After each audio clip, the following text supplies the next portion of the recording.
जय हिंद प्यारे साथी। अभिवादन स्वीकार करिए नीरज आईएएस की तरफ से। दोस्तों, हम शुरुआत कर चुके हैं कौन बनेगा समीक्षा अधिकारी सीरीज, जिसके तहत हम जो है सभी विषयों की शुरुआत धीरे धीरे कर रहे हैं। ठीक है, देखिए आज पहली क्लास में हमने देखा था कि जो हमारे आधुनिक भारत का पहला टॉपिक था उसको देखा था। आज हम जो है मध्यकालीन भारतीय इतिहास का जो पहला टॉपिक है उसको देखेंगे। आने वाली कक्षाओं में निरंतर हम ऐसे प्रत्येक विषयों के पहले पहले टॉपिक की शुरुआत कर देंगे। फिर उसके बाद देखिए एग्जाम नजदीक आ रहा है। ठीक है, एग्जाम जो है आपका एकदम नजदीक है, तो देखिए शुरुआत हम सारे विषयों का कर देंगे जो जो इम्पोर्टेंट है। फिर उसके बाद उसमें हम देखेंगे कि क्या चीज आपके परीक्षा के लिए ज्यादा इम्पोर्टेंट है, यानी कि जो जरूरी एकदम है उस पर ज्यादा फोकस किया जाएगा, उसको जल्दी से पढ़ लिया जाएगा। यानी कि समय आपका कम है, दिसंबर में पेपर है, आपके पास केवल और केवल 1 महीने बचे हैं। उन 1 महीनों में जितने भी इम्पोर्टेंट टॉपिक चैप्टर होंगे उन सभी को ऐसे धीरे धीरे करके लाया जाएगा। देखिए ये सेशन आपके लिए इसलिए लाभदायक है क्योंकि इसमें देखिए क्वेश्चन कैसे बनेंगे, क्वेश्चन किस प्रकार से सेट किए जाते हैं, क्वेश्चन कैसे पूछे जाते हैं, क्वेश्चन को किस प्रकार से करना है, और क्वेश्चन अगर नहीं आ रहा है तो उसका उत्तर कैसे निकालेंगे, यानी कि सारी रणनीतियां आज इसमें चर्चा की जाएगी। तो देखिए आज जो है हम लोग मध्यकालीन भारतीय इतिहास से इसकी शुरुआत कर रहे हैं। और मध्यकालीन भारतीय इतिहास में भी हम देखिए मुस्लिम आक्रांता, यानी मुस्लिम आक्रांता कैसे कैसे आक्रमणकारी आते हैं, फिर उसके बाद कैसे कैसे इस्लाम का उदय होता है, आदि तमाम बिंदुओं को क्वेश्चनों के माध्यम से देखेंगे। यानी कि यह आपका टॉपिक हो जाएगा मुस्लिम आक्रांता और इस्लाम। यानी कि आज का जो हमारा क्वेश्चन होगा वो मुस्लिम आक्रांता से होगा और उसके बाद इस्लाम धर्म का उदय से होगा। यानी कि मध्यकालीन भारत में कैसे कैसे ये आते हैं, इन्हीं सब विषयों पर इसकी चर्चा होगी।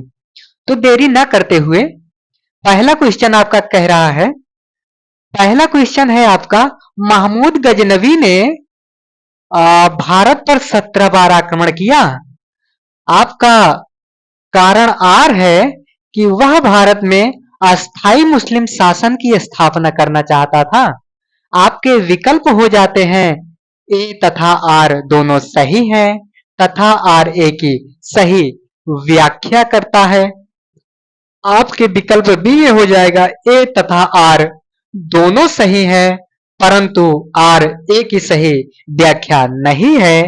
आपका कथन सी हो जाएगा कि कथन ए सही है परंतु आर गलत है, और विकल्प डी में हो जाएगा कथन ए गलत है किंतु आर सही है। तो इसका क्या उत्तर होगा, जल्दी जल्दी से आप सभी बताइए, जल्दी जल्दी से बताइए इसका क्या उत्तर होगा। चलिए चलिए चलिए बच्चे, देरी ना करते हुए जल्दी जल्दी बताइए इसका क्या उत्तर होगा।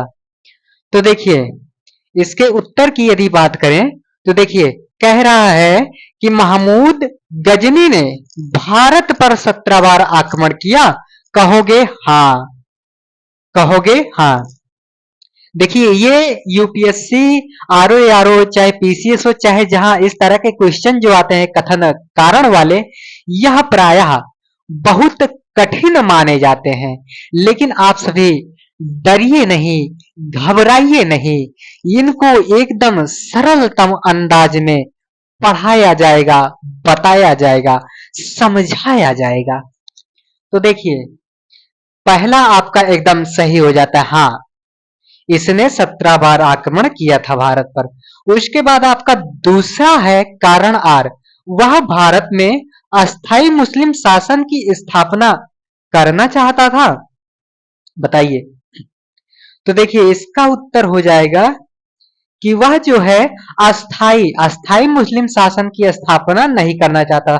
उसका मेन मकसद, मेन उद्देश्य, मेन मकसद था कि भारत जो सोने की चिड़िया कहलाती है उसको लूटना और लूट लूट के यहाँ के धन को ले जाकर अपने देश में अपने देश का विकास करना इसका मुख्य उद्देश्य था। ठीक है, यानी कि देखिए लिखा गया है कि गजनवी ने जीते हुए अधिकांश क्षेत्रों पर कब्जा नहीं किया, यानी कि इसने जितने भी क्षेत्रों को जीता उसमें से अधिकांश क्षेत्रों पर इसने कब्जा नहीं किया। अब क्यों नहीं किया, लेकिन देखिए पंजाब के पश्चिमी क्षेत्रों पर इसने नियंत्रण स्थापित किया, यानी कि जो पंजाब का लगभग पश्चिमी क्षेत्र है, पंजाब जो है, पंजाब का जो पश्चिमी क्षेत्र है, पश्चिमी क्षेत्र, ठीक है, पंजाब का पश्चिमी जो क्षेत्र है उस पर इसने नियंत्रण स्थापित किया। अब नियंत्रण क्यों स्थापित किया, क्योंकि जब मन चाहे तब यह भारत आए और लूट के चला जाए, इसलिए यह पंजाब के पश्चिमी हिस्से पर कब्जा करता है। यानी कि क्वेश्चन के अनुसार यह जो है आपका गलत हो जाएगा, यानी कि उसकी यह मंशा बिल्कुल नहीं थी कि यहाँ आके साम्राज्य की स्थापना करे।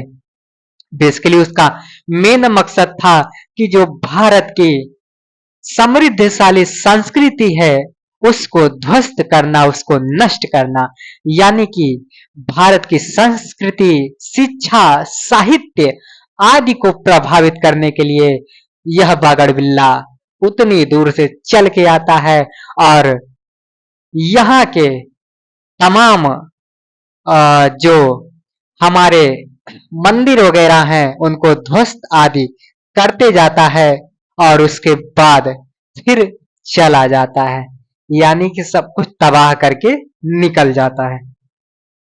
और देखिए अगला क्वेश्चन जो है हमारा, इसी को थोड़ा सा हम मॉडिफाई करेंगे। अगला क्वेश्चन जो है इसी को थोड़ा मॉडिफाई करके, ये क्वेश्चन जो है आपका, ये वाला क्वेश्चन 2004 में पूछा गया था, इसको ध्यान में रखिएगा। 2004 यूपी लोअर सबऑर्डिनेट में यह 2004 में पूछा गया था, ठीक है, 2004 में। अब जो क्वेश्चन हम देखने वाले हैं, ठीक बच्चे, कारण और वैसे ही रहने देते हैं। देखिए अब जो हम क्वेश्चन देखने वाले हैं, भारत पर तुर्की आक्रमण, देखिए इसी को थोड़ा सा मॉडिफाई करते हैं। भारत पर तुर्की आक्रमण सफल रहे।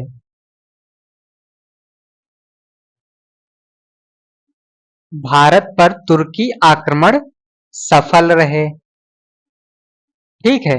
अब कारण है आपका, कारण है उत्तर भारत में राजनीतिक एकता नहीं थी। उत्तर भारत में राजनीतिक एकता नहीं थी, राजनीतिक एकता नहीं थी, ठीक है। आपका क्वेश्चन हो जाता है ये 2000 पीसीएस 2018 में पूछा गया है, ठीक है, 2018 में। जल्दी जल्दी बताइए इसका क्या उत्तर होगा, जल्दी से कमेंट में बताइए इसका क्या उत्तर होगा।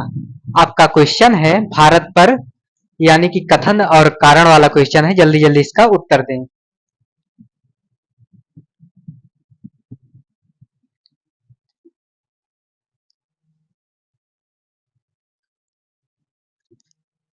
जल्दी जल्दी इसका उत्तर बताएंगे। कथन कारण का क्वेश्चन है आपका, क्वेश्चन है, क्वेश्चन है आपका भारत भारत पर तुर्की आक्रमण सफल रहे, और कारण आर है आपका उत्तर भारत में राजनीतिक एकता नहीं थी, ठीक है। विकल्प आपके उसी तरह पहले क्वेश्चन की तरह समान है, तो जल्दी जल्दी से बताएंगे, जल्दी जल्दी बताइए। भारत पर तुर्की आक्रमण सफल रहे, कथन ए है आपका, और कारण आर जो है उत्तर भारत में राजनीतिक एकता नहीं थी, ठीक है। जल्दी जल्दी बताइए क्या होगा इसका उत्तर। देखिए इस तरह के क्वेश्चनों को करने के लिए आपको दो तीन चीजें, जब इस तरह के क्वेश्चन आए, ठीक है, जब इस तरह के क्वेश्चन पूछे जाए तो आपको क्या करना है, आपको दो तीन चीजें जानना है। पहला आप इसलिए, इसलिए क्योंकि, ठीक है, इसलिए, क्योंकि, ठीक है, इन्हीं दो चीजों का प्रयोग करके, दो शब्दों का प्रयोग करके आप इनके उत्तर आराम से निकाल सकते हैं। कैसे निकाल सकते हैं? जैसे देखिए, इसलिए और क्योंकि, इन क्वेश्चनों को करने के लिए ये दो ट्रिक आप, या ट्रिक समझिए या कुछ भी समझिए, फार्मूला समझिए, यह फार्मूला आपको याद करना होगा। देखिए, प्रश्न कह रहा है भारत पर तुर्की आक्रमण सफल रहे।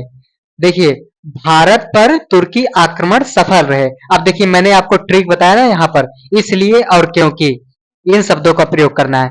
भारत पर तुर्की आक्रमण सफल रहे क्योंकि, क्योंकि, अब देखिए यहां जैसे ही क्योंकि लगाए हैं आप, क्योंकि उत्तर भारत में राजनीतिक एकता नहीं थी। ठीक है, ठीक है, चाहे इस तरह से करेंगे, चाहे उत्तर भारत में राजनीतिक एकता नहीं थी इसलिए, अब यहां देखिए इसलिए कर देंगे, आपका उत्तर तुरंत निकल के आ रहा है दोनों से।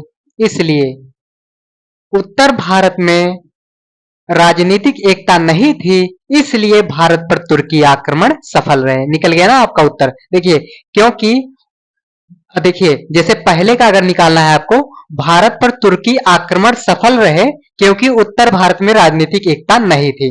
अब चाहे क्योंकि लगा लेंगे तब भी इसका उत्तर निकल के आ जाएगा, इसलिए भी लगा लेंगे तब भी इसका उत्तर निकल के आ जाएगा।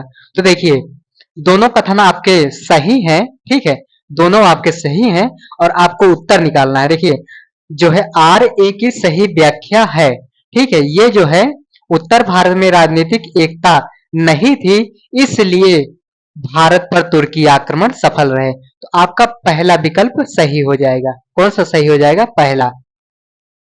ठीक है, पहले वाले में शायद मैंने नहीं बताया था, पहले वाले में आपका सी सही रहेगा। ठीक है, पहले वाले में आपका सी सही रहेगा। ध्यान से उतर गया, उसका उत्तर मैं नहीं बता पाया, तो पहले वाले में आपका सी सही रहेगा। ठीक है, पहले वाले में सी सही रहेगा। ये दूसरा क्वेश्चन है, इसमें ए सही रहेगा।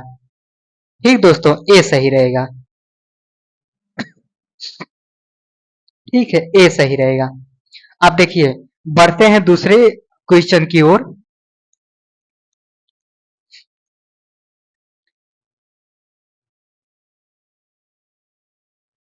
ठीक है, हमने जान लिया कि इस तरह के क्वेश्चन जो कठिन माने जाते हैं, इनको करने के लिए थोड़ी सा जो ट्रिक है उसका भी प्रयोग कर लेते हैं। आप देखिए, प्रश्न है आपका, प्रश्न है भारत पर सर्वप्रथम, भारत पर सर्वप्रथम, भारत पर सर्वप्रथम मुस्लिम आक्रमणकारी थे। मुस्लिम आक्रमणकारी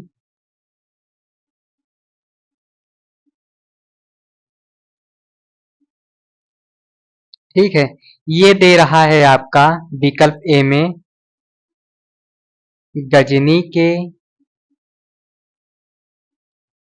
बी में आपका गोर के, और सी में आपका दे रहा है अरब के, और डी में है आपका कोई नहीं, कोई नहीं। ठीक है, इसका जल्दी जल्दी से उत्तर दीजिए आप सभी। देखिए, क्वेश्चन कह क्या रहा है कि भारत पर सर्वप्रथम मुस्लिम आक्रमणकारी थे। तो देखिए, आपका विकल्प है गजनी के आक्रमणकारी थे, या गोर के थे, या अरबों द्वारा थे, या इनमें से कोई नहीं। तो जल्दी जल्दी से इसका उत्तर बताएंगे आप सभी, क्या होगा इसका उत्तर? जल्दी जल्दी से बताइए। भारत पर सर्वप्रथम मुस्लिम आक्रमणकारी थे, कहाँ के थे? तो जल्दी जल्दी से बताइए। तो देखिए, आपका जो सही उत्तर है यह हो जाएगा अरबों के। ठीक है, देखिए, मैं प्रायः इन क्वेश्चनों को किस वर्ष में पूछा गया है, इन सब चीजों को न लिखते हुए अपना टाइम और खुद का टाइम, यानी कि आपका भी और अपना भी टाइम बचाते हुए मैं सिर्फ इतना कह दे, मतलब मैं करा ही रहा हूं। मैंने पहले बता दिया कि यूपीएससी, पीसीएस, आरओ और लोअर सबऑर्डिनेट वगैरह के क्वेश्चन जो हैं इसमें दे रहे हैं, तो क्या जरूरत है सबका तिथि लिखने की। तो देखिए आपके अरब हैं, अरब जो है लगभग लगभग 7वीं शताब्दी, ठीक है। इन अरबों ने 7वीं शताब्दी में, ठीक है, 7वीं शताब्दी में, 7वीं शताब्दी में पहली बार आक्रमण किया, यानी कि पहला आक्रमण, यानी कि 7वीं शताब्दी में ये लोग पहला आक्रमण करते हैं, ठीक है। ये क्वेश्चन हो गया। और देखिए इसके बाद जो है अपना दूसरा क्वेश्चन, भारत में प्रथम मुस्लिम आक्रमणकारी था। यहीं पर थोड़ा सा मॉडिफाई इसको कर देते हैं। भारत में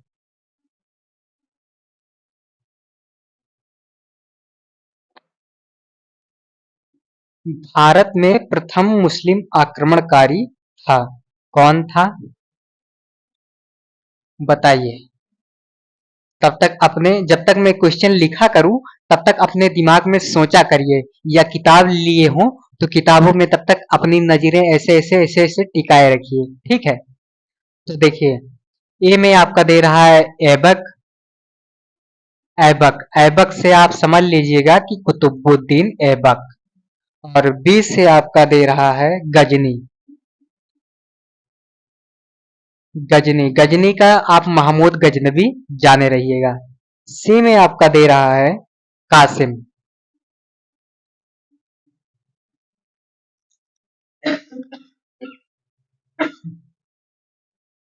कासिम कासिम से आप याद रखे रहिएगा मोहम्मद बिन कासिम, ठीक है, मोहम्मद बिन कासिम, ठीक है। और ये चौथे पे आपका गोरी, गोरी गोरी। अब ये गोरी भले अपना नाम रखा ले, लेकिन ये काला ही था, कलूटा था, ठीक है। काला कलूटा आदमी गोरी नाम लेके चल रहा है। तो देखिए आपका सही उत्तर क्या होगा कि भारत में प्रथम मुस्लिम आक्रमणकारी था। तो भारत में जो है आपका प्रथम मुस्लिम आक्रमणकारी कौन होता है, आपके सामने विकल्प दिए गए हैं कि ए ऐबक, बी महमूद गजनवी, सी मोहम्मद बिन कासिम, और डी गोरी। बताइए मोहम्मद गोरी, बताइए इनमें से कौन सा सही होगा। तो देखिए आपका जो विकल्प है वो सी सही हो जाएगा, मोहम्मद बिन कासिम, ठीक है। अब देखिए यहां जो आपकी व्याख्या होती है 700, जो आपका 711-12, तकरीबन 711 और 12, इसने कब आक्रमण किया था। तो देखिए इतिहासकार अलग अलग तिथि डेट मानते हैं। तो देखिए कुछ लोग 711 कहते हैं, कुछ 712 कहते हैं। तो आप इन झमेलों में ना फंसते हुए 711 भी याद कर लीजिएगा और 12 भी याद कर लीजिएगा। जैसे प्रश्न रहेगा उसी हिसाब से डील करिएगा। 712 जो है एकदम सुटेबल है, और ऐसा कहा जाता है कि 711 भी सुटेबल है। तो देखिए दोनों में से जो जैसा सही लगे उस टाइम आपको उसी, 12 जो है एकदम क्लियर है, ठीक है। 12 पे क्लियर रहिएगा, अगर 11 भी देता है उसे देगा नहीं, कंफ्यूज नहीं कराएगा, लेकिन अगर दे देता है तो 12 आप सुटेबल रखिएगा, ठीक है। फिर उसके बाद आता है कि जब इसने आक्रमण किया था 712 में किया था, 712 में जब आक्रमण किया था तो कहां आक्रमण किया था। तो इसने सिंध पर आक्रमण किया था। कहां आक्रमण किया था, सिंध पर। उस समय सिंध का राजा जो था वो था दाहिर, दाहिर, सिंध का राजा उस समय दाहिर था, ठीक है, दाहिर। अब देखिए ये जो 711 यानी 12 में आक्रमण करता है और सिंध पर करता है और दाहिर उस समय राजा रहता है। तो देखिए इसकी जानकारी हमें कहां से मिलती है। तो एक ग्रंथ है चचनामा, ठीक है, चचनामा, चचनामा, चचनामा ग्रंथ से हमें इसकी जानकारी मिलती है कि एक मोहम्मद बिन कासिम नाम का लड़का था, यानी कि आक्रमणकारी था। वो बंदा आता है और 711 से 12 में सिंध पर आक्रमण करता है और दाहिर उस समय राजा होता है। यह जो है चच का सुपुत्र होता है। ठीक है, ये जो चच थे भैया, चच जो है, चच अपने लगभग ब्राह्मण थे शायद। ठीक है, और ये आक्रमण जो है ये किस, जो आपके मान लो पूछ सकता है कि किस खलीफा के समय हुआ था, तो उमैयद वंश, उमैयद उमैयद खलीफा चाहे कर लीजिए। ठीक है, उमैयद खलीफा, उमैयद खलीफा चाहे कर लीजिए, चाहे वंश कर लीजिए, कुछ भी कर लीजिए। ठीक है दोस्तों, थोड़ी सा तबीयत ठीक नहीं है, इसलिए कक्षा थोड़ी थोड़ी डिस्टर्ब हो रही है, तो थोड़ा मैनेज कीजिएगा। ठीक है, यानी कि भारत में जो प्रथम मुस्लिम आक्रमणकारी है वह है आपका मोहम्मद बिन कासिम। कासिम जो है 711 और 12 में सिंध पर आक्रमण करता है, जो कि प्रथम मुस्लिम आक्रमणकारी होता है। सिंध पर आक्रमण करता है। सिंध का उस समय राजा जो है दाहिर होता है। दाहिर जो है चच का पुत्र होता है, और जो कि यह आक्रमण जो करता है इसकी जानकारी चच नामा से प्राप्त होती है। और देखिए, अगर आपसे क्वेश्चन पूछ ले कि मोहम्मद बिन कासिम ने किस किस समय में आक्रमण किया, तो उमैयद खलीफा या उमैयद वंश के समय, यानी कि उमैयद खलीफा के समय ये आक्रमण करता है। कहीं ना कहीं उसके भेजे जाने पर भी ये आक्रमण करता है। ठीक है, अगला जो क्वेश्चन है आपका, अगला क्वेश्चन है आपका, देखिए इस तरह से क्वेश्चन करने में काफी अच्छा रहता है। ठीक है, यानी कि हमें सारी जानकारियां मिलती रहती है। प्रत्यक्ष मैं बोल रहा हूं, मैं जो रणनीति बता रहा हूं आप प्रत्यक्ष उसको समझ रहे हैं, सुन रहे हैं। ठीक है, अब आपका अगला प्रश्न आता है, इनमें से इनमें से कौन कौन गजनी राजवंश, गजनी राजवंश का संस्थापक, गजनी राजवंश का संस्थापक संस्थापक था? उत्तर देना है आपको। पहले पे आप लिखिए अल्पतगीन, और विकल्प डी में आप लिखिए महमूद, और सी में आप लिखिए सुबुक्तगीन,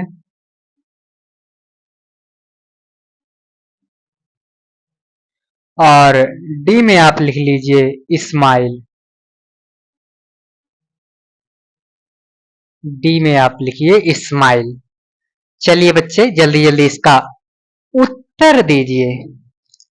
इनमें से कौन गजनी राजवंश का संस्थापक, यानी कि गजनी राजवंश का संस्थापक कौन था, उसके विषय में बातें पूछी जा रही हैं कि इनमें से गजनी राजवंश का संस्थापक कौन था।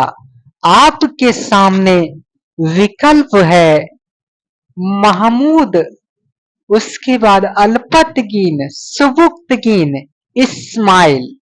तो देखिए आपका उत्तर जो है ए हो जाएगा अल्पतगीन। अब देखिए अल्पतगीन जो है समानी समानी के शासक, समानी के शासक जो आपके अब्दुल मलिक, अब्दुल मलिक का तुर्कदास, जो आपका ये अल्पतगीन है, ये अल्पतगीन जो है समानी के शासक अब्दुल मलिक का तुर्क दास होता है। यानी कि अल्पतगीन कौन था, कभी पूछ ले मान लो परीक्षा में कि अल्पतगीन कौन था, तो अल्पतगीन जो है समानी राजवंश के शासक अब्दुल मलिक का तुर्क दास था। ठीक है, तुर्क दास था। अब देखिए, इसको आगे पढ़ना है तो इसकी चर्चा यहां हम नहीं करेंगे, ठीक है, और इसे इसकी चर्चा कर लेते हैं। इस्माइल आदि को हम बाद में पढ़ेंगे तो वहां इनकी चर्चा करेंगे। अब देखिए, ये सुबुक्तगीन जो है, सुबुक्तगीन इसका दास होता है, यानी अल्पतगीन का दास सुबुक्तगीन है। ठीक है, और देखिए यह जो है सुबुक्तगीन प्रथम तुर्क आक्रमणकारी था। तुर्क आक्रमणकारी यानी कि प्रथम तुर्क आक्रमणकारी जो था सुबुक्तगीन था भारत में। ठीक है, और इसने आक्रमण कब किया था, तो 986 में किया था। ठीक है, और किसके विरुद्ध किया था, तो जयपाल, एक जयपाल राजा करके थे, उनके विरुद्ध इसने, ठीक है, किया था। यानी कि हमने देखा कि इनमें से कौन गजनी राजवंश का संस्थापक है, तो गजनी राजवंश का संस्थापक जो है अल्पतगीन हो जाता है, और ये जो है समानी के शासक अब्दुल मलिक का तुर्क दास होता है। और ये फिर चर्चा आती है सुबुक्तगीन की। सुबुक्तगीन जो है अल्पतगीन का दास होता है, और ये जो है प्रथम तुर्क आक्रमणकारी, यानी भारत में प्रथम तुर्क आक्रमणकारी यही होता है। इसने 986 ईस्वी में जयपाल के विरुद्ध आक्रमण किया, यानी उनसे युद्ध लड़ा। अब देखिए, आपकी जो अगली क्वेश्चन है, अगला क्वेश्चन है, अगले क्वेश्चन में हम देखेंगे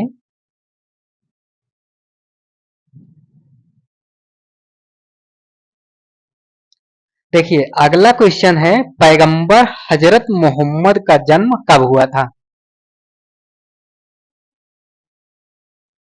पैगंबर हजरत हजरत मोहम्मद साहब का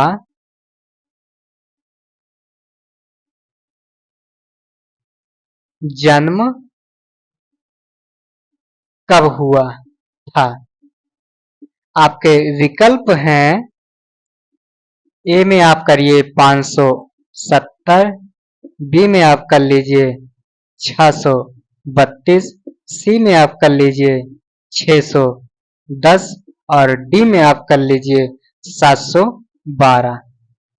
ठीक है, आपका क्वेश्चन है कि पैगंबर हजरत मोहम्मद साहब का जन्म कब हुआ। आपके सामने विकल्प दिए गए हैं, इन्हीं विकल्पों को देखकर आपको उत्तर देना है। जल्दी जल्दी से इसका उत्तर देंगे आप सभी।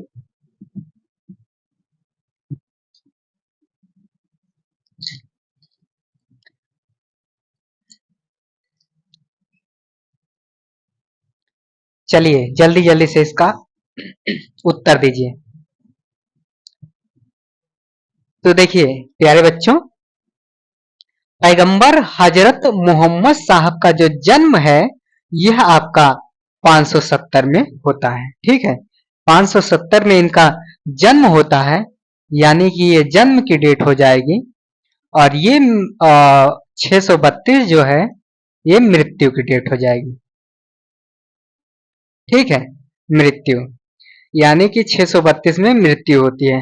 और देखिए ये जो 610 है, पहली बार इनको लगा कि ईश्वरीय ज्ञान मुझे मिल गया है, यानी कि ईश्वरीय ज्ञान जो था,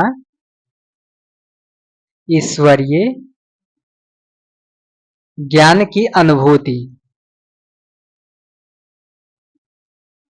यानी कि ईश्वरीय ज्ञान इनको लगा कि अब जो है मेरे अंदर ईश्वरीय ज्ञान आ चुका है।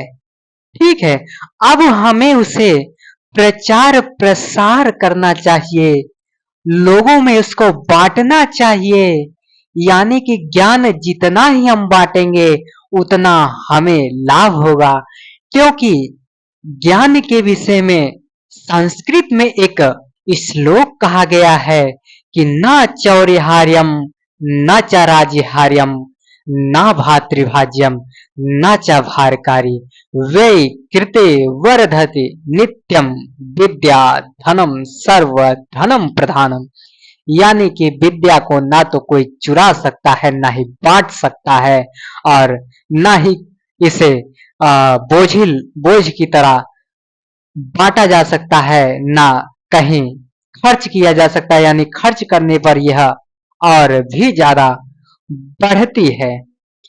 तो बेसिकली इनको लगा कि अब मुझे ईश्वरीय ज्ञान प्राप्त हो चुका है। जब ईश्वरीय ज्ञान प्राप्त हो चुका है तो अब मुझे इसका प्रचार प्रसार करना चाहिए। देखिए, अब यहां बात आ जाती है, तो इनका जो है यानी कि मुस्लिमों का जो पवित्र ग्रंथ है उसे हम लोग कुरान कहते हैं। क्या कहते हैं? कुरान कहते हैं। ठीक है, कुरान। और देखिए, मुस्लिम धर्म में जो हमारे मुस्लिम भाई हैं उनको ऐसा लगता है कि अल्लाह यानी ईश्वर ने पैगंबर हजरत मोहम्मद साहब को स्वयं कहा, यानी कि शिक्षा दी और कहा कि तुम जाकर इसका प्रचार प्रसार करोगे, यानी कि तुम मेरे प्रतिनिधि हो। ठीक है, यानी कि अल्लाह ने स्वयं स्वयं जो है अल्लाह ने कुरान की शिक्षा किसको दी है? हजरत मोहम्मद साहब को। ऐसा मुसलमानों का मानना है कि हजरत मोहम्मद साहब जी ने कुरान की शिक्षा स्वयं हजरत मोहम्मद साहब को दी है। ठीक है, अब देखिए, ये यहां लगा है पैगंबर। पैगंबर, ठीक है, पैगंबर जो है, ठीक है, पैगंबर पैगंबर लगा है। और आप सुनते होंगे खलीफा। क्या सुनते होंगे? खलीफा। खलीफा वो बुर्ज खलीफा नहीं, खलीफा। खलीफा जो है पैगंबर मोहम्मद साहब के उत्तराधिकारी को कहा जाता है। खलीफा किसे कहा जाता है? तो जो पैगंबर मोहम्मद साहब के अनुयायी हैं उनको खलीफा कहा जाता है। ठीक है, जो इनके अनुयायी हैं उन्हें खलीफा, यानी कि जो उत्तराधिकारी या अनुयायी हैं, उत्तराधिकारी, इनको खलीफा कहा गया। ठीक है, खलीफा कहा गया। अगला क्वेश्चन है आपका,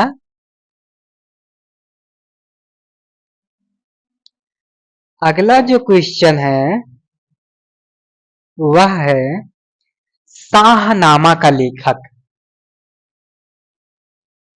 शाहनामा का लेखक, शाहनामा का लेखक कौन है? शाहनामा का लेखक कौन है तथा वह किसके दरबार से संबंधित है? तथा वह किसके दरबार से संबंधित है?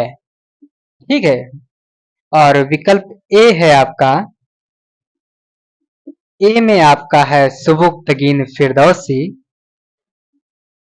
सुबुक्तगीन, सुबुक्तगीन फिरदौसी।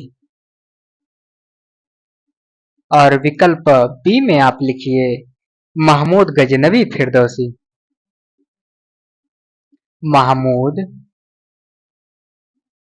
गजनवी फिरदौसी। और सी में आप लिखिए गोरी फिरदौसी। गोरी फिरदौसी। गोरी फिरदौसी। और डी में आप कर लीजिए अलपतगीन फिरदौसी। अलपतगीन फिरदौसी। देखिए, आपका क्वेश्चन जो पूछा जा रहा है कि शाहनामा का लेखक कौन है तथा वह किसके दरबार से संबंधित है। यानी कि शाहनामा का लेखक पूछा जा रहा है और कहा जा रहा है कि जो शाहनामा का लेखक है वह किसके दरबार में रहता था या उसका संबंध था। तो देखिए, यह आपका हो जाएगा, इसका सही उत्तर आप भी बताने का थोड़ा प्रयास करेंगे। चलिए चलिए चलिए, थोड़ी सा प्रयास करिए आप भी। देखिए, इसका उत्तर हो जाएगा बी। विकल्प बी आपका राइट आंसर हो जाएगा, यानी कि विकल्प बी आपका सही हो जाएगा। महमूद गजनवी के दरबार में जो है फिरदौसी, फिरदौसी जो है राज कवि था। महमूद गजनी के दरबार का राज कवि था। ठीक है, राज कवि कौन था? राज कवि था। फिरदौसी जो है महमूद गजनवी के जो दरबार था उसमें जो है राज कवि था। ठीक है, आगे बढ़ते हैं।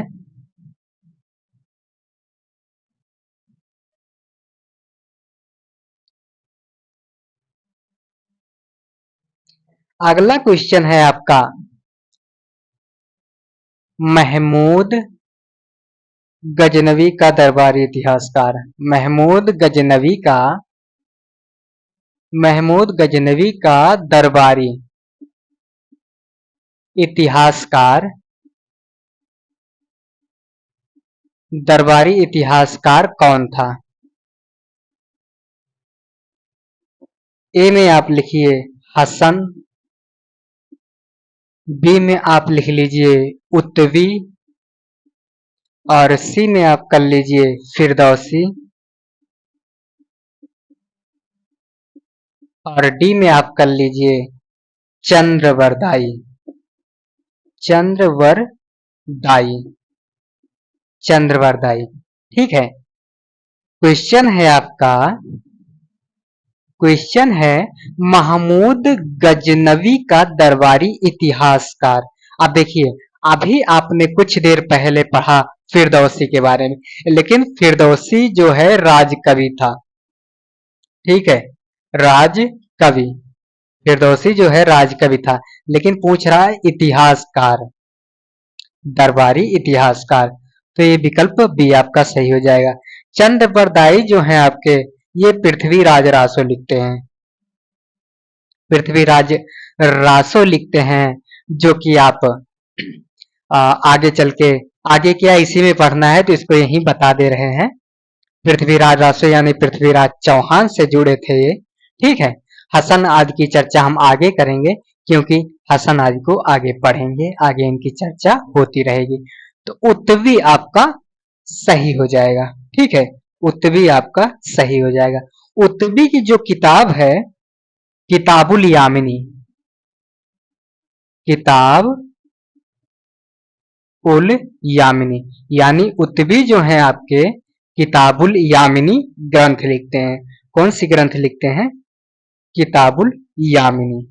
ठीक है, किताबुल यामिनी। अब देखिए, इनके दरबार में एक इतिहासकार और भी रहता था जिसका नाम बैहाकी था, जिसने तारीख सुबुक्त गीनी लिखा। यानी कि महमूद गजनवी के दरबार में एक और दरबारी इतिहासकार रहता था जिसका नाम बैहाकी था, जिसने तारीख सुबुक्त गीन लिखा। ठीक है, तारीख सुबुक्त गीन लिखा। ठीक है, आगे बढ़ते हैं।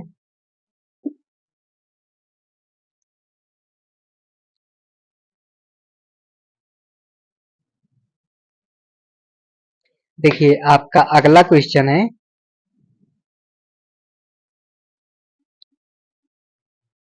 निम्न में से कौन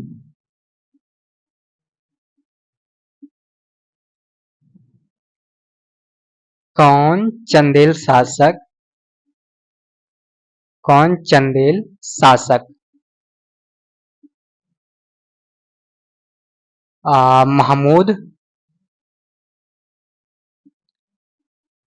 महमूद गजनवी से पराजित नहीं हुआ था। ठीक है, विकल्प आपका ये हो जाएगा धंग, बी हो जाएगा गंग और सी हो जाएगा विद्याधर और डी हो जाएगा आपका जय शक्ति। जय शक्ति। चलिए जल्दी जल्दी इसका उत्तर बताइए कि निम्नलिखित में से कौन सा चंदेल राजा ऐसा था जो महमूद गजनवी से पराजित ही नहीं हुआ। ठीक है, क्वेश्चन है आपका, वह कौन सा चंदेल शासक था जो महमूद गजनवी से पराजित हुआ ही नहीं। यानी कि जब महमूद गजनवी गया तो महमूद गजनवी को मार के भगा दिया। तो देखिए आपका हो जाएगा विद्याधर। विद्याधर जो है महमूद गजनवी से पराजित नहीं हुआ था। ठीक है, आपका अगला क्वेश्चन अब आ जाएगा। यहां देखिए सीधा सीधा फैक्ट है, तो इसमें ज्यादा रणनीति ना बताते हुए अब देखिए, पुराणों का अध्ययन करने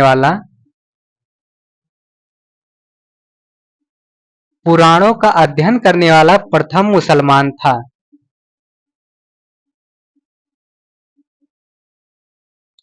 ए में आप लिख लीजिए फजल यानी कि अबुल फजल, और बी में आप लिखिए बदायूनी यानी कि अब्दुल कादिर बदायूनी, और सी में आप लिखिए दारा सिको,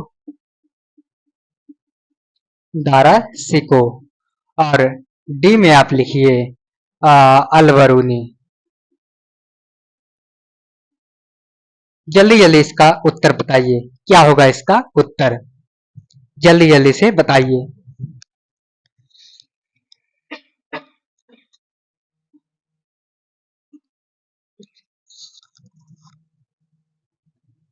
जल्दी जल्दी से बताएंगे मित्रों, इसका उत्तर क्या होगा। पुराणों का अध्ययन करने वाला प्रथम मुसलमान था। वह कौन सा मुसलमान था जिसने पुराणों का भी अध्ययन किया। तो देखिए आपका उत्तर हो जाएगा, पुराणों का अध्ययन करने वाला उत्तर हो जाएगा आपका अल बरूनी। देखिए अल बरूनी जो है, इसकी पुस्तक बड़ी फेमस पुस्तक है, जिसका इतिहासकार आज भी सहारा लेते हैं चीजों को जानने के लिए। तो कौन सी किताब थी, किताबुल हिंद। कौन सी पुस्तक थी, किताबुल हिंद। ठीक है, लिख लीजिए किताबुल हिंद, लिखिए आप सभी लिखिए किताबुल हिंद। ठीक है, और एक लाइन और लिखिएगा उसमें कि अल बरूनी अरब यात्री था।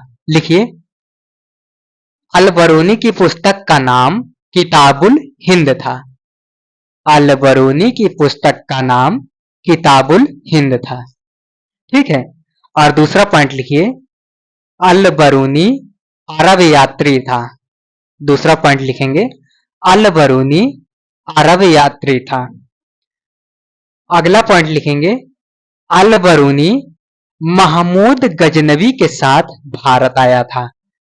अगला पॉइंट लिखेंगे अल बरूनी महमूद गजनवी के साथ भारत आया था। अगला पॉइंट लिखेंगे कि भले ही वह महमूद गजनवी के साथ भारत आया था, लेकिन वह महमूद गजनवी का प्रशंसक नहीं था। यह पॉइंट आप बिल्कुल नोट करके रखिएगा कि भले ही वह महमूद गजनवी के साथ आया, लेकिन वह उनका प्रशंसक नहीं था। यह लिखता भी है कि मैं यहाँ कांटों भरी राहों पर चल के, यानी कि वगैरह वगैरह करके, यानी दुख भरे वगैरह वगैरह करके इस तरह से लिखता है अपनी जीवनी में कि मैं ऐसा काम कर रहा हूँ। ठीक है, यानी कि मैं जलते हुए अंगारों पर पांव रख रहा हूँ। अब वो क्या बोलते हैं, क्या नाम है इसका, गोरी। गोरी वैसे भी गुंडा आदमी, लूट रहा है, मार रहा है, काट रहा है सबको। ठीक है ना। वैसे ही काट रहा है तो ये बेचारा क्या करेगा, प्रशंसक तो नहीं था लेकिन ये उसमें कह भी रहा है कि मैं जलते हुए ज्वाले में अपना पांव रखने जा रहा हूँ, वगैरह वगैरह करके, तो ये हो जाएगा। इसके बाद जो आपका अगला क्वेश्चन आता है, अगला क्वेश्चन है आपका,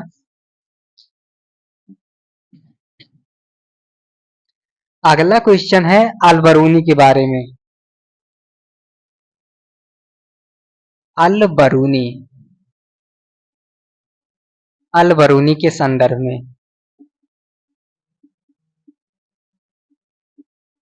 ठीक है, कौन सा सही नहीं है, सही नहीं, यानी कि अलबरूनी के विषय में कौन सा कथन सही नहीं है, यहां पहले आप गोला कर लीजिए, नहीं पूछ रहा है। अब विकल्प ए में है आपका, वह एक धर्मनिरपेक्ष लेखक था, वह एक धर्मनिरपेक्ष लेखक था। और बी में आपका आ जाएगा, उसका ग्रंथ, उसका ग्रंथ, उसका ग्रंथ उस समय के जीवंत भारत से प्रभावित था, जीवंत भारत से प्रभावित था। और सी में आप लिखिए, वह संस्कृत का विद्वान था, वह संस्कृत का विद्वान था। और डी में आप लिखिए, वह त्रिकोणमिति, वह त्रिकोणमिति का विशेषज्ञ था, का विशेषज्ञ यानी जानकार था, विशेषज्ञ। उत्तर दीजिए जल्दी जल्दी इसका। क्वेश्चन है आपका कि मध्यकालीन भारत में अलबरूनी के संदर्भ में कौन सा कथन सही नहीं है। पहला है आपका, वह एक धर्मनिरपेक्ष लेखक था। और विकल्प बी है आपका, उसका ग्रंथ उस समय के जीवंत भारत से प्रभावित था। और सी है आपका, वह संस्कृत का विद्वान था। और विकल्प डी है आपका, वह त्रिकोणमिति का विशेषज्ञ था। जल्दी जल्दी बताइए इसका क्या उत्तर होगा। तो देखिए, इसका जो सही उत्तर है, हम लोग नीचे के क्रम में आते हैं। वह त्रिकोणमिति का विशेषज्ञ था, यानी कि उसको गणित वगैरह आती थी। गणित में त्रिज्या, त्रिभुज, ज्यामिति, गणित, त्रिकोणमिति आदि ये सब आता था। हाँ कहोगे, हाँ आता था, ये सही हो जाएगा। वह संस्कृत का विद्वान था, हाँ उसने संस्कृत पढ़ी थी। ठीक है, उसने पुराणों को पढ़ने के लिए संस्कृत सीखा था, जाना था। ठीक है, तो संस्कृत का विद्वान था, कहोगे हाँ। उसका ग्रंथ उस समय के जीवंत भारत से प्रभावित था, तो कहोगे हाँ, क्योंकि उसने देखा था कि यहाँ वर्ण व्यवस्था चल रही है आदि का जिक्र भी करता है। तो ये भी सही हो जाएगा। जैसे ही तीन सही होते हैं, अब इसमें पूछा है कौन सा सही नहीं होगा, तो ये ऑटोमेटिक कट जाएगा, यानी कि ये जो है कट जाएगा। सही नहीं है तो आपका सही नहीं में एक विकल्प हो जाएगा, यही जो है आपका सही नहीं है। ठीक है, पहला विकल्प आपका सही नहीं है। अगला क्वेश्चन देखते हैं।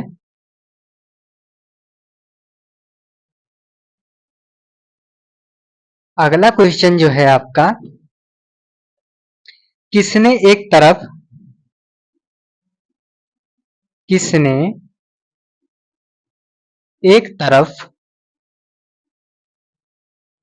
संस्कृत मुद्रा लेख के साथ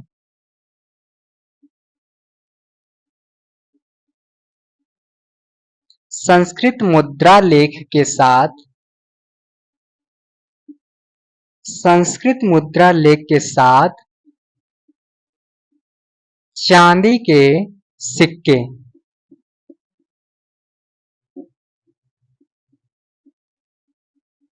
निर्गत किए। ए में आपका है कासिम और बी में आपका है सूरी, सूरी अर्थात शेरशाह सूरी, और सी में आप लिखिए अकबर, अकबर लिखिएगा, अखबार नहीं लिखिएगा, ठीक है। और डी में आप लिखिएगा, डी में आप लिख लीजिए महमूद गजनवी, गजनवी, डी में आप लिखिए गजनवी, ठीक है, गजनवी। इसका सही सही उत्तर बताइए आप सभी। आपका क्वेश्चन है किसने किसने एक तरफ संस्कृत मुद्रा लेख के साथ चांदी के सिक्के निर्गत किए। ए में आपका आ जाएगा कासिम, बी में आ जाएगा सूरी, और सी में आ जाएगा अकबर, और डी में आ जाएगा महमूद गजनवी। तो देखिए दोस्तों, इसका जो सही उत्तर है, सही उत्तर आपका आ जाएगा महमूद गजनवी। क्या आ जाएगा? महमूद गजनवी। देखिए महमूद गजनवी का हो जाएगा। और देखिए अगर आपसे क्वेश्चन पूछ ले कि लक्ष्मी के अंकन वाला सिक्का किसने चलाया, तो आप एक पॉइंट लिखिए, लिखिए जल्दी से लिखिए कि मोहम्मद गोरी ने लक्ष्मी के अंकन वाला सिक्का चलाया। मोहम्मद गोरी ने लक्ष्मी के अंकन वाला सिक्का चलाया। देखिए यहां मोहम्मद बिन कासिम की जिक्र आ गई है, तो मैंने एक पॉइंट मिस कर दिया था, उस पॉइंट को आप लिख लीजिए। लिखिए 712 ईस्वी में मोहम्मद बिन कासिम ने जजिया कर की शुरुआत की, ठीक है। जब ये वहां पर सिंध पर कब्जा करता है आदि, फिर वहीं ये जजिया कर लगा देता है, यानी कि गैर मुस्लिम कर, ठीक है, ठीक है। लिख लिए होंगे कि मोहम्मद बिन कासिम ने जजिया कर की शुरुआत की 712 से, ठीक है। और उसके बाद अगला क्वेश्चन जो है आपका आता है, अगला क्वेश्चन जो है आपका प्यारे बच्चे, अगला क्वेश्चन जो है मोहम्मद गोरी को सबसे पहले किसने पराजित किया। इससे पहले हम देख लेंगे कि निम्नलिखित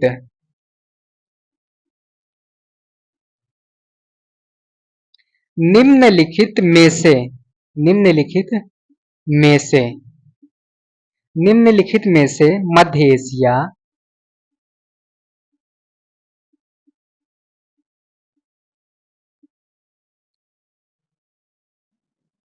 के किस शासक ने मध्य एशिया के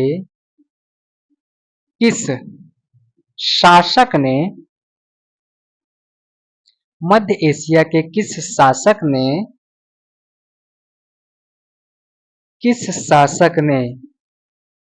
1192 में उत्तर भारत को जीता। उत्तर भारत को जीता। आपके विकल्प हैं, ए में है मांगबरनी, बी में आप लिखिए गजनवी, सी में आप लिखिए गोरी, और डी में लिखिए चंगेज भाई, चंगेज खां, ठीक है। जल्दी जल्दी इस क्वेश्चन का जो है उत्तर बताइए। आपका प्रश्न है, निम्नलिखित में से मध्य एशिया के किस शासक ने 1192 में उत्तर भारत को जीता? आपके विकल्प ए में है मांगबरनी, बी में है गजनवी, सी में है गोरी और डी में है चंगेज खां। तो जल्दी जल्दी इसका उत्तर बताएंगे। तो देखिए इसका जो उत्तर है आपका, इसका उत्तर हो जाएगा गोरी। आपने तराइन का प्रथम युद्ध सुना होगा, तो प्रथम युद्ध में गोरी बहुत पीटता है, बहुत कुटता है पृथ्वीराज चौहान के हाथों। फिर उसी का बदला लेने के लिए यह फिर से तैयारी करता है और फिर से तैयारी करके तराइन का दूसरा युद्ध लड़ता है और उसे जीत लेता है। तो यानी कि गोरी इसका सही उत्तर हो जाएगा। ठीक है, गोरी यानी कि तराइन का दूसरा युद्ध जीतता है। ठीक है, 92 में आपका तराइन का दूसरा युद्ध होता है। ठीक है, 1192 में आपका तराइन का दूसरा युद्ध होता है। चलिए आगे बढ़ते हैं, अगला क्वेश्चन देखते हैं क्या होगा। तो देखिए आपका जो अगला क्वेश्चन है वह है, मोहम्मद गोरी को सबसे पहले किसने पराजित किया? गोरी, गोरी को सबसे पहले किसने पीटा, किसने पराजित किया?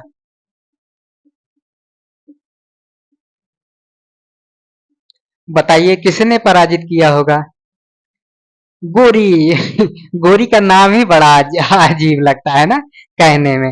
गोरी, गोरी, गोरी से मुझे उनका मनोज तिवारी जी का गीत याद आता है कि गोरिया चांद के अंजोरिया नियन गोर बाड़ू हो, तोहर जोड़ केहू नइखे, तू बेजोड़ बाड़ू हो। तो गोरी से मुझे उन्हीं का गीत हमेशा याद आने लगता है। ठीक है, गोरी। आप देखो आदमी ये बंदा जो है तो एकदम काला कलूटा, लेकिन अपना नाम देखो क्या रख रहा है, गोरी, मोहम्मद गोरी।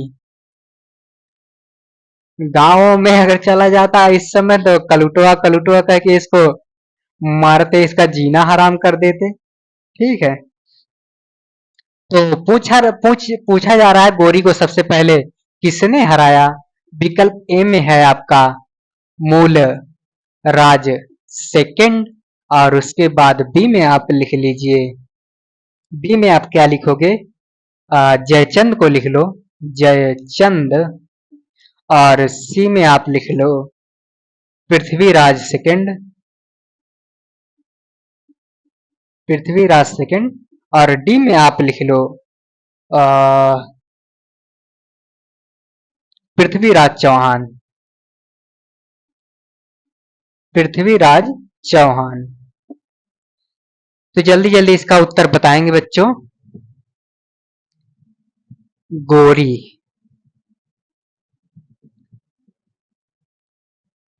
गोरी को सबसे पहले किसने पीटा? है ना आप थोड़ा इंजॉय कर लीजिए, थोड़ा हंसी मजाक कर लीजिए कि गोरी को सबसे पहले किसने पीटा। अगर हमारे गांव में किसी का नाम हो गोरी तो इसको किस तरह से बुलाएंगे? जैसे देखो किसी का नाम अगर कुछ और होता है तो गांव में बड़ा अजीब तरीके से बुलाते हैं, और इसको तो इसका अगर नाम गांव में हो तो कहेंगे गोरिया कहाँ गया गोरिया। तो ये गोरी हो जाएगा बाबू। ठीक है, देखो गोरी को सबसे पहले किसने पराजित किया यानी पीटा? तो आपका उत्तर ए हो जाएगा, मूलराज सेकंड। आप लोग थोड़ा सा लिखिए,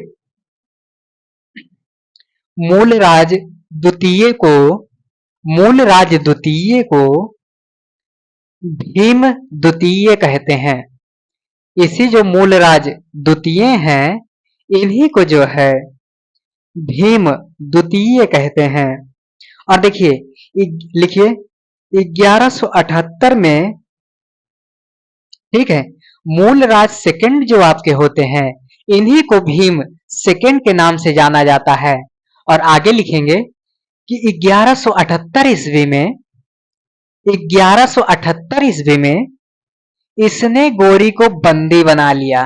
ठीक है, इस बंदे ने, मूलराज द्वितीय ने गोरी को बंदी बना लिया। ये अपना गोरी भाई साहब है, गोरी है, और ये है अपना मूलराज।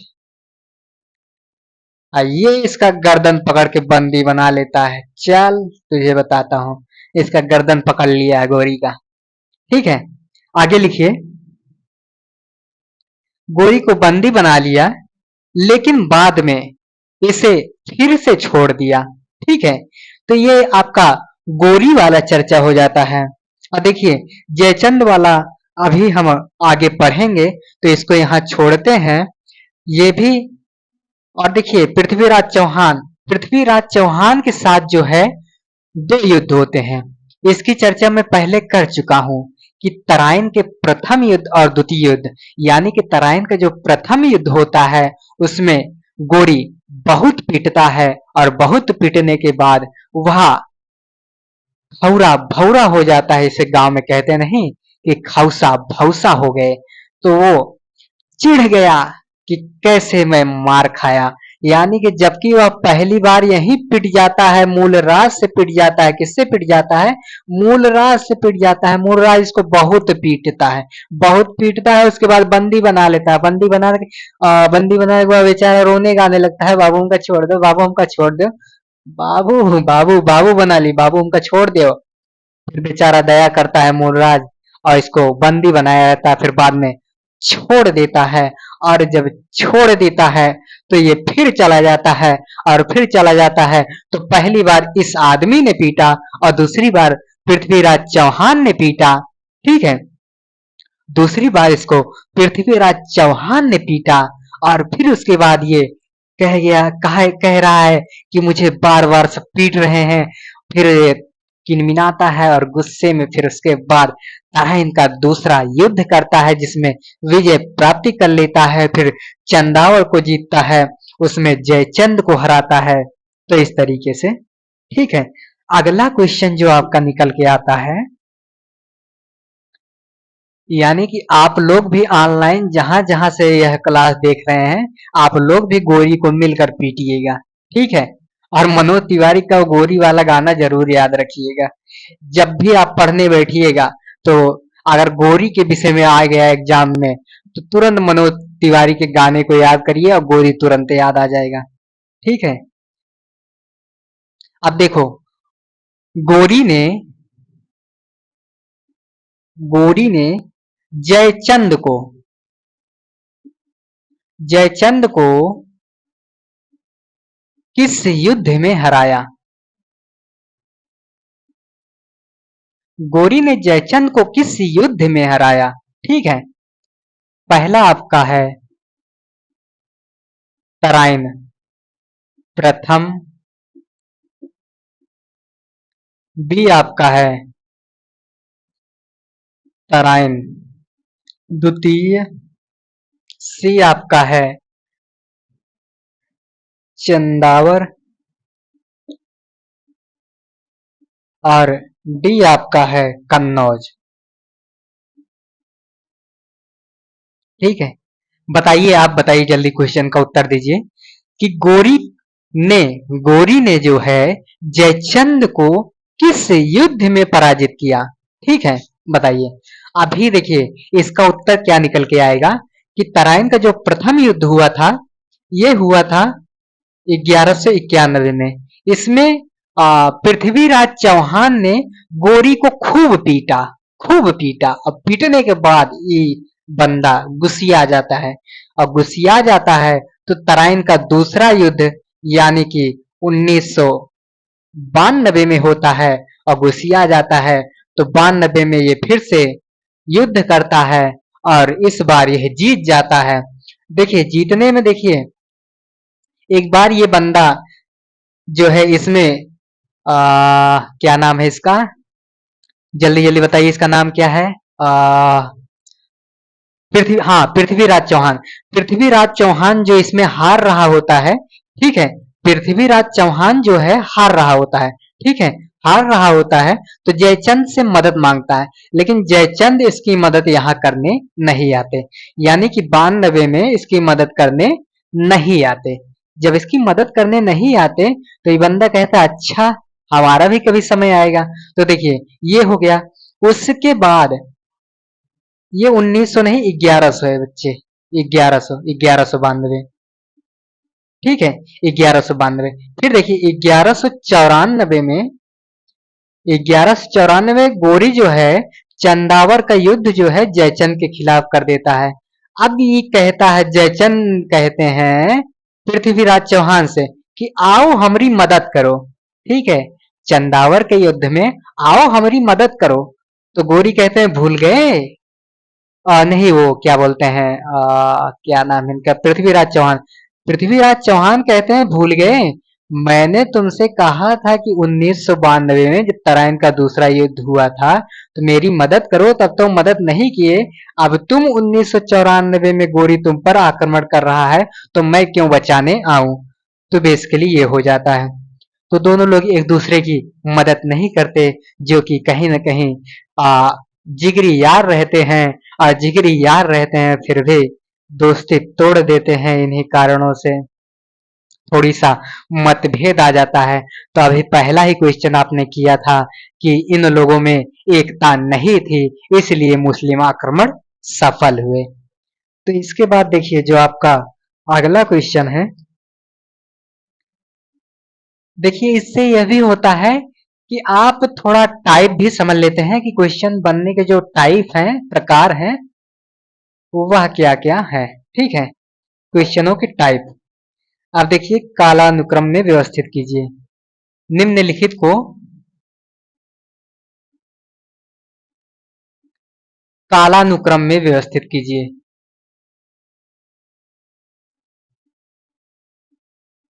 व्यवस्थित कीजिए। निम्नलिखित को कालानुक्रम में व्यवस्थित कीजिए, ठीक है।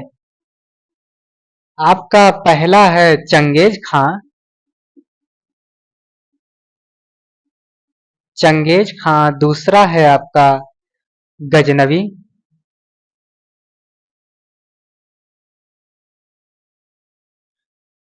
तीसरा आपका आ जाता है गोरी। और चौथा आपका आ जाता है तैमूर,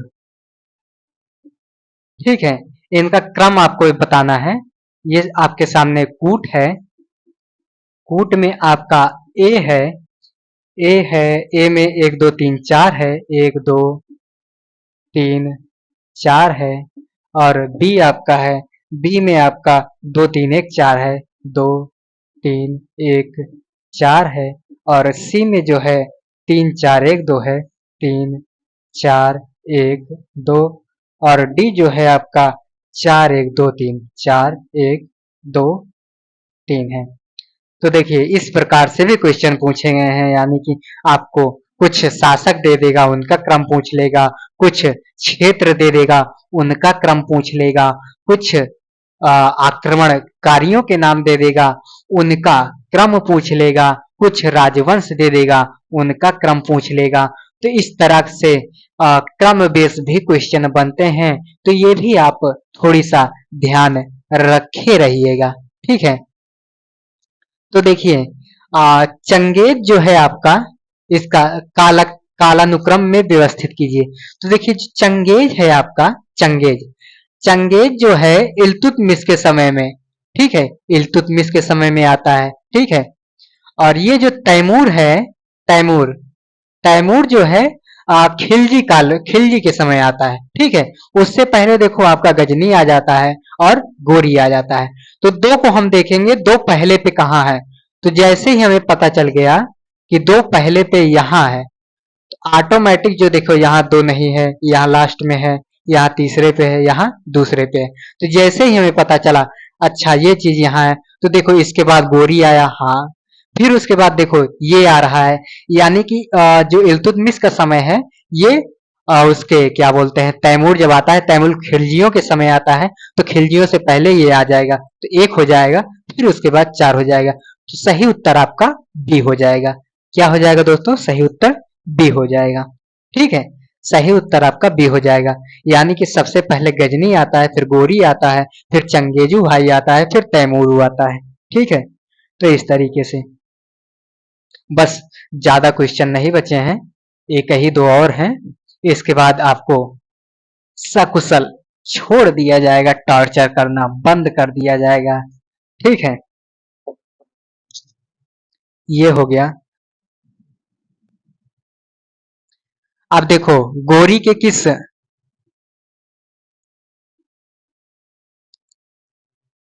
गोरी के किस दास ने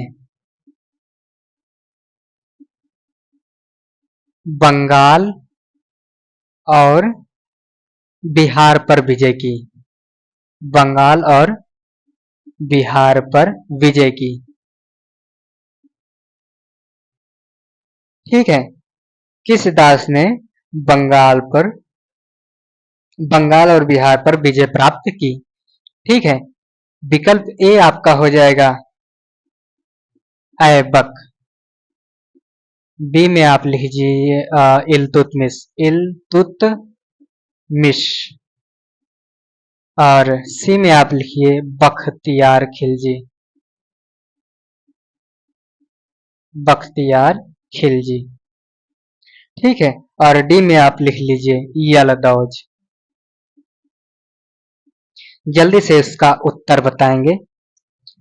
आपका क्वेश्चन है, गोरी के किस दास द्वारा बंगाल और बिहार पर विजय की?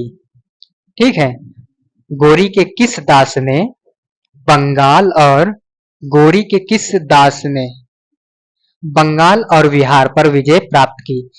आपके विकल्प हैं, ए में है आपका ऐबक, बी में है आपका इल्तुतमिश, सी में है आपका बख्तियार खिलजी, और डी में है आपका यलदौज। तो यहाँ जो है आपका सही उत्तर निकल के आ जाएगा बख्तियार खिलजी। बख्तियार खिलजी ने जो है बंगाल और बिहार पर विजय प्राप्त की, तथा जो आपका नालंदा आदि विश्वविद्यालय है उसको ध्वस्त कर दिया। तो वहां की किताबों आदि को जलाने में जो क्या बोलते हैं, यही जो बागड़ बिल्ला है, इसी का हाथ था। इस बागड़ बिल्ले ने कहा कि मैं किसी को पढ़ने नहीं दूंगा, मैं सब कुछ जला के राख कर दूंगा। तो ये बागड़ बिल्ला के नाम हमेशा याद रखिएगा कि यही बागड़ बिल्ला था जिसने बिहार, बंगाल, यानी कि जो नालंदा विश्वविद्यालय है उसको ध्वस्त कर दिया, जला दिया, आग लगा दिया। ठीक है, देखिए इसने जो है सेन वंशी शासक, यहाँ पे एक पॉइंट नोट कीजिए कि सेन वंशीय शासक लक्ष्मण सेन को पराजित किया। लिखिए, सेन वंशीय राजा लक्ष्मण सेन को पराजित किया। ठीक है, सेन वंशीय राजा लक्ष्मण सेन को पराजित किया। अगला एक और लास्ट क्वेश्चन है, उसके बाद मिलेंगे हम अगले सीरीज श्रृंखला के साथ। ठीक है,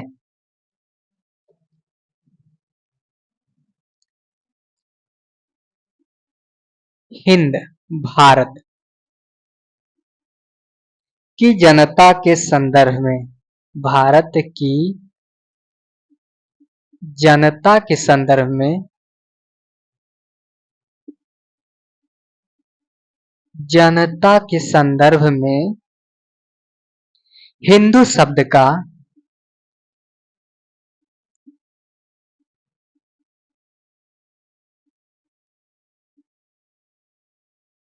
प्रथम प्रयोग किया था। हिंदू शब्द का प्रथम प्रयोग किया था। आपके विकल्प ए में आ जाएगा यूनानियों ने, बी में आप लिख लीजिए रोमवासियों ने, रोमवासियों ने,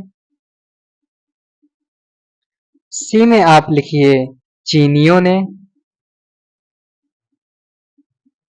चीनियों ने, और डी में आप लिखिए अरबों ने। इसका जल्दी जल्दी से आप उत्तर बताइए। ठीक है,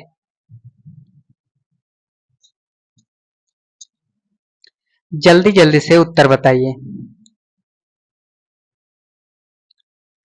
इसे छोड़ दें क्या आप सभी के लिए? जल्दी जल्दी से बताइए। चलिए इस क्वेश्चन का जो है उत्तर आप सभी कमेंट में बताइएगा कि हिंद भारत की जनता के संदर्भ में हिंदू शब्द का प्रथम प्रयोग किया यूनानियों ने किया, रोमवासियों ने किया, चीनियों ने किया या अरबों ने किया? इसका क्वेश्चन आप सभी इसका उत्तर जो है कमेंट में दीजिएगा। ठीक है, तो हे दोस्तों, अब हमें इस सेशन से विदा दीजिए। मिलते हैं अगले नए सेशन के साथ, और इसी तरह के आरो यारो तथा तमाम परीक्षाओं से जुड़े चाहे जो भी विषय हों, उन सभी विषयों से जुड़ने के लिए हमारे चैनल को लाइक करें, शेयर करें, सब्सक्राइब करें तथा अपने दोस्तों में शेयर करें, और ज्यादा से ज्यादा लोगों में शेयर करें ताकि लोगों को फ्री चीजें मिल सकें। और देखिए, बेहतर करने का प्रयास तो किया ही जा रहा है, अब लिखने आदि में समय तो लगेगा ही, तो इसलिए थोड़ी सा धैर्य बनाए रखिए, मैं बार बार यही कहूंगा। और देखिए, आप सभी को दीपावली की ढेर सारी शुभकामनाएं। और देखिए, जब तक सफलता नहीं मिल जाती तब तक कोई भी त्योहार आप मत मनाइए। भूल जाइए कि दीपावली है, भूल जाइए कि होली है, यानी कि जब तक सफलता नहीं तब तक कुछ नहीं। क्योंकि देखिए, भले ही लोग आपको कहें कि सफलता के पीछे मत भागो, नौकरी के पीछे मत भागो, काबिल बनाओ खुद को, ये सब खाली खाली बकवास करती है दुनिया। इन सब बकवासों में नहीं, तुम्हें नौकरी लेनी है बस, चाहे जो दुनिया कहे, चाहे जो समझे। ठीक है, अगर देखो नौकरी नहीं होती है तुम्हारे पास तो दुनिया तुम्हें लात मार के भाग जाएगी। ठीक है, ज्यादा दिन तक तुम्हारे साथ नहीं रहेगी।